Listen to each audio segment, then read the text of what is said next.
O grande vento. Eis que um grande vento sobreveio d'além do deserto, e deu nos 4 cantos da casa, que caiu sobre os jovens, e morreram, e só eu escapei para trazer-te a nova. Então Jó se levantou, e rasgou o seu manto, e rapou a sua cabeça, e se lançou em terra, e adorou. E disse: Nu saí do ventre de minha mãe e nu tornarei para lá, o Senhor o deu, e o Senhor o tomou, bendito seja o nome do Senhor. Em tudo isto Jó não pecou, nem atribuiu a Deus falta alguma. E o adorou. Eis um homem sábio. Não sábio porque compreende-se o mistério do sofrimento, mas porque, sem compreender, continuou temendo a Deus. E nu voltarei. Isso é, além do cenário da vida debaixo do sol, enfincado no pó. Dizia: bendito seja o nome do Senhor. O notável aspecto é que Jó, reconhecendo que não podia resistir ao Deus soberano. O vento da vida.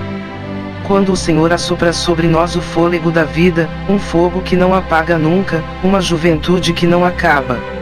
O primeiro homem inspira fortemente a juventude, a força. Foi isto que ele soprou em você. O autor do livro de Jó esforça-se para você compreender esta magnitude, este primeiro vento sobre a sua vida. Deus criou você de forma natural para que você pudesse ser sobrenatural. Deus quer abençoar a sua vida, porém tudo que vai acontecer na terra, precisa acontecer primeiro no céu. O vento da condenação. Mas todas as vezes que o acusador se levanta para acusar, nós temos um advogado, e a Bíblia diz que ele é fiel, e não é desses que abandona a causa no meio do caminho, porque o livro que ele tem não é um código civil, é um código espiritual chamado Livro da Vida, onde está escrito o meu nome e o teu nome, onde estão escritas as tuas qualidades, as tuas boas obras, e mesmo quando estamos no buraco, mesmo quando estamos no abismo, ele nos conhece. O livro de Deus é diferente do livro do diabo.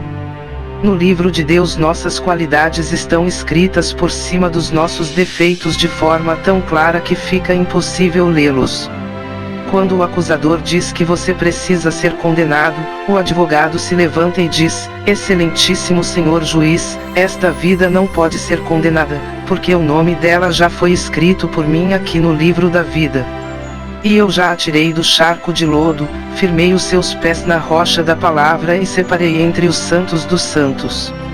É exatamente este embate entre acusador, juiz e advogado que o livro de Jó está relatando. Satanás só pode tocar em 3 coisas na sua vida: 1. O que você tem; 2. O que você ama; 3. O que você é. O livro de Jó revela isto claramente. Satanás falou sobre coisas externas da vida de Jó, porque ele não tem poder para nos conhecer por dentro. Ele até viu quando fomos feitos, mas não foi a mão dele que nos criou, e não foi o sopro dele que nos deu fôlego. Os nossos segredos estão dentro de nós, por fora estão os resultados, as consequências dos nossos segredos. O vento da dúvida. Onde Satanás vai soprar nos ouvidos do juiz uma dúvida, para impedir a benção sobre a vida de Jó. Ele só te respeita pelo que ele tem, você mesmo o tem abençoado sem parar. Destrói tudo o que ele tem e com certeza ele vai te amaldiçoar. Tem gente que faz estas palavras se tornarem verdade. Se acontece alguma coisa com o que elas têm, se revoltam e deixam Deus de lado. Porém Jó não era assim. Deus olhou para dentro de Jó e viu que o limite dele estava longe disto. Deus então diz: Satanás pode tocar nas posses de Jó, mas não toque nele. Satanás então começa a agir tentando destruir a fé de Jó e o seu vínculo com Deus. Chega um servo e diz: roubaram os bois, roubaram os jumentos, mataram os empregados. Jó nem tinha respirado. Chega outro empregado, este além de tudo não conhecia Deus, porque confundiu fogo de Deus com fogo do diabo, e olha que tem muita gente assim. Jó. Caiu fogo de Deus e matou todas as ovelhas e os empregados, só eu sobrei para contar a história. De novo Jó nem respirou. Vem outro e diz: Jó, levaram todos os camelos e mataram os empregados. E enquanto este ainda falava, chega outro e diz: Jó, veio um vento muito forte do deserto, atingiu os 4 cantos da casa. A casa desabou e seus filhos morreram. À luz do Espírito Santo, com vistas ao que lemos na Palavra de Deus, podemos imaginar a reação de Jó. Como assim? Vento nos 4 cantos da casa. Norte, sul, leste, oeste. Aí tem o dedo de Deus, não sei o que ele quer comigo, não sei quais são os seus propósitos, mas eu me submeto a eles. Jó se levanta, rasga as vestes, rapa a cabeça. Diz a Bíblia que ele prostrou o rosto em terra em sinal de adoração e disse: sai nu do ventre da minha mãe e nu partirei, o Senhor deu, o Senhor levou, louvado seja o nome do Senhor. Jó acabou de passar pelo 3º vento, mas em troca venceu o 4º vento. Primeiro, Jó não se deixou levar pelas coisas materiais. Segundo, Jó não se deixou levar pelos amores terrenos. Terceiro, Jó só se movia pela autoridade do Espírito Santo. Nem os nossos filhos pertencem a nós. Você vai responder pela forma como trata o seu filho. Provérbios 22:6 ensina a criança no caminho que deve andar e ainda quando velho não se desviará dele. Jó sabia que as suas posses não eram suas posses. Jó sabia que posses são coisas passageiras que ficam conosco até quando o Senhor permite, mas a salvação é permanente e a fé é a chave da porta da salvação. O 5º vento na vida de Jó. Pele por pele. Um homem dará tudo o que tem por sua vida. Estende a tua mão e fere a sua carne e os seus ossos, e com certeza ele te amaldiçoará. Deus olhou para dentro de Jó, e viu que o limite estava perto, mas era certo que Jó era mais forte do que a avaliação de Satanás. Deus então faz uma ressalva: toca nele, mas não na vida dele. Isto porque a vida pertence a Deus. O 5º vento na vida de Jó é o vento da adversidade.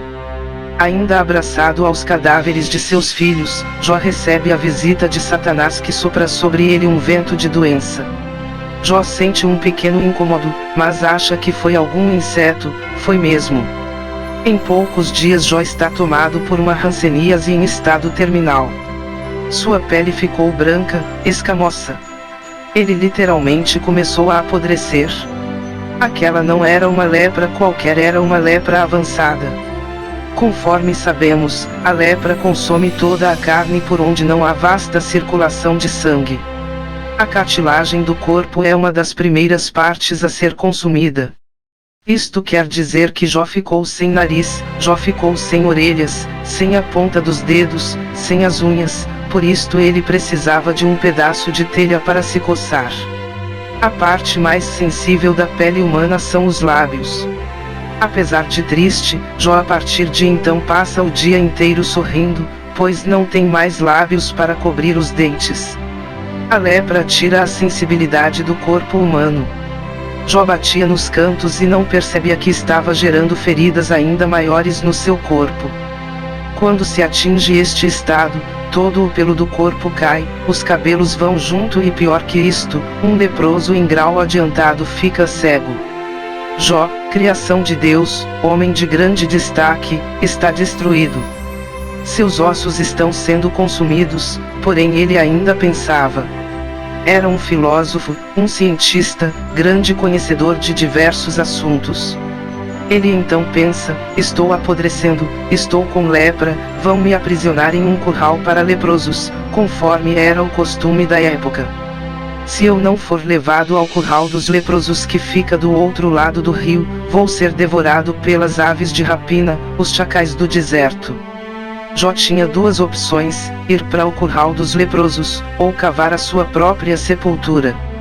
Não há um texto bíblico que nos indique firmemente que Jó tenha feito para si uma cova, porém sabemos que ele não deixou o local onde estava desde o começo da sua provação. À luz da lei, aplicada naquela época, entendemos que seria esta, a cova, a sua segunda e última opção. Compreendemos melhor isto lendo no capítulo 33.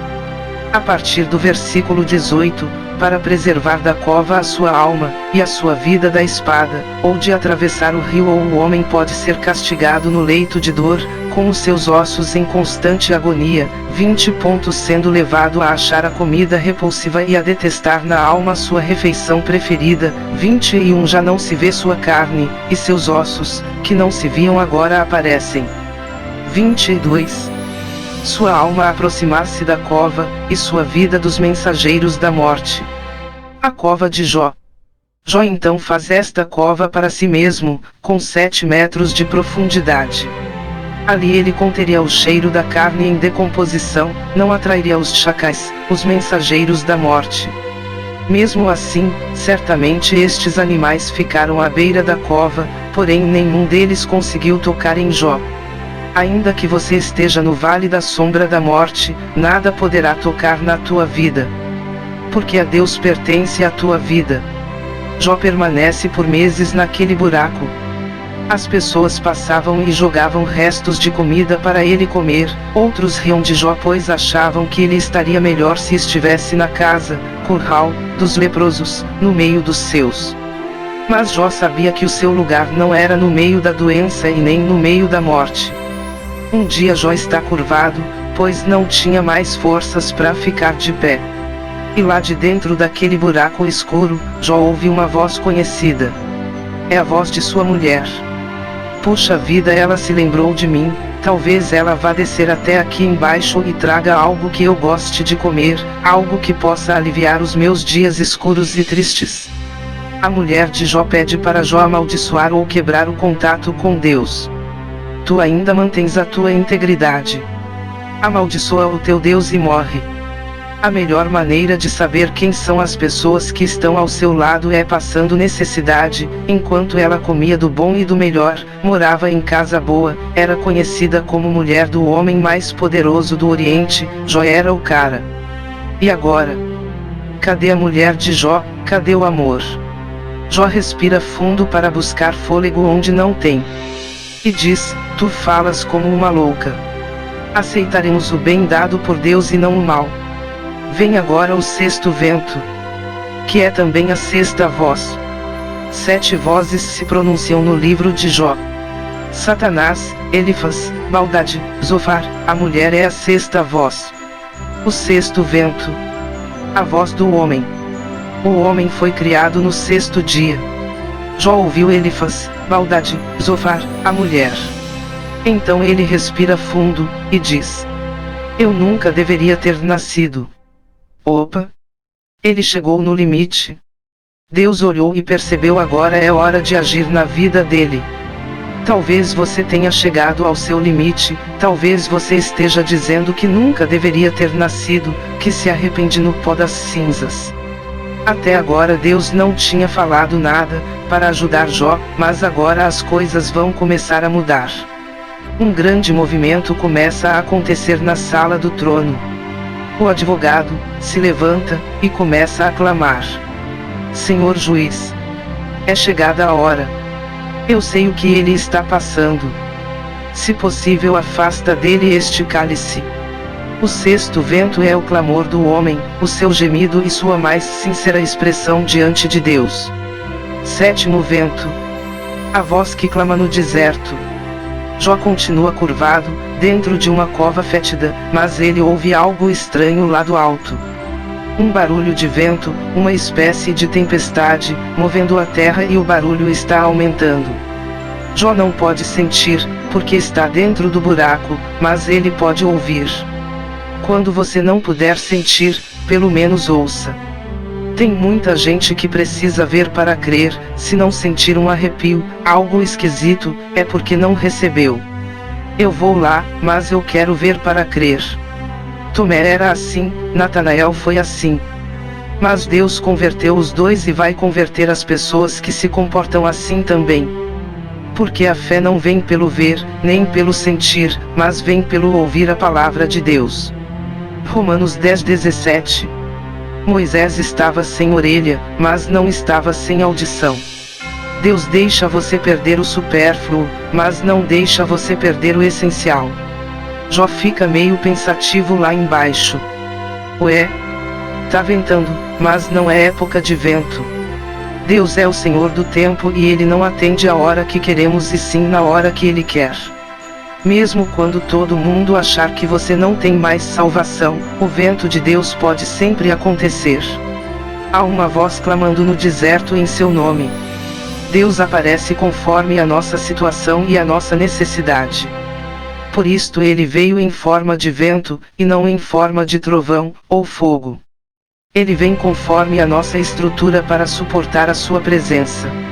Em Êxodo, Deus manda fazer uma tenda para ele, porque o povo morava em tendas. Se fizessem um palácio, o povo não iria se identificar com ele. Antes, quando alguém dizia, tenho fome, ele dizia, o que é isto? Estou cansado. O que é isto? Então o advogado disse, para defender o povo eu preciso ser parte do povo. Levantou-se da sala do trono, atravessou as dimensões espirituais que nos separam, adentrou ao mundo pelas entranhas de uma virgem e conheceu a natureza humana, antes mesmo do nascimento. Agora ele sabe, porque o Filho explica. Ele está com fome, Pai, ele está no limite, Pai.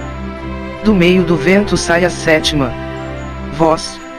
Deus chama Elifaz, Bildade e Zofar, e diz: vocês não disseram o que é certo a meu respeito, vocês são palavra de derrota e não de vitória, e isto eu não aceito sobre a vida do meu servo Jó. 1. Toda palavra de derrota lançada contra a vida de Jó, lançada por bocas humanas, caiu por terra. Toda palavra de derrota lançada contra a tua vida vai cair por terra em nome de Jesus. 2. Deus manda os 3 levarem 7 novilhos e 7 carneiros a fazerem holocaustos em favor deles mesmos. Deus vai humilhar os seus acusadores.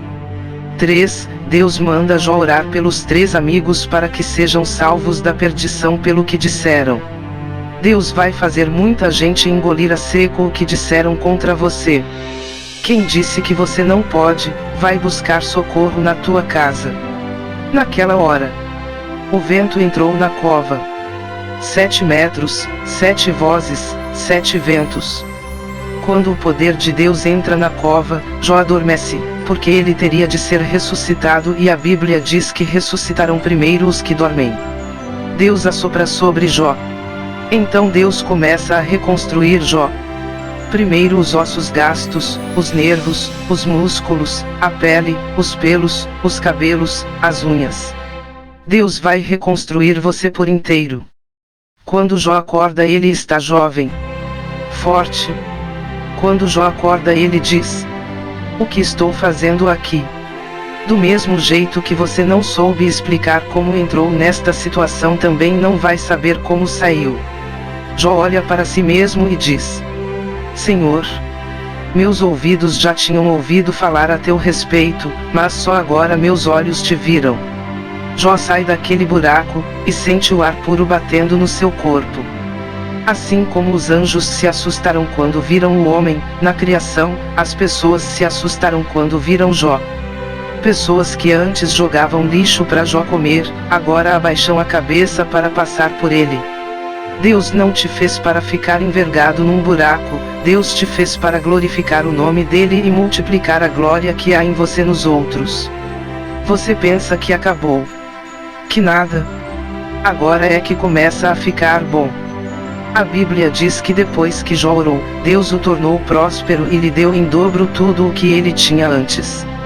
Eu profetizo que depois que você orar, Deus vai multiplicar as suas posses e vai lhe dar em dobro tudo o que você pedir. Todos os irmãos de Jó, todos os que conheciam, foram comer com ele na sua casa. Jó voltou a ser amado. O Senhor abençoou o final da vida de Jó mais do que o início. Se você pensa que já recebeu, espere mais um pouco, porque ele tem mais para a tua vida. Jó teve 14.000 ovelhas, 6.000 camelos, 1.000 juntas de boi e 1.000 jumentos. Deus vai multiplicar as suas posses. Jó também teve 7 filhos e 3 filhas. Estranho, não deveria ser 14 filhos e 6 filhas. Não, o Senhor deu a Jó filhos que o obedeciam em dobro, que o amavam em dobro. E esta riqueza não tem preço. A Bíblia não fala o nome dos filhos, mas fala o nome das filhas. 1 Gemina igual lugares altos. Deus vai levar você a patamares muito altos os quais você nem sequer é capaz de imaginar. Segunda Késia igual permanecer.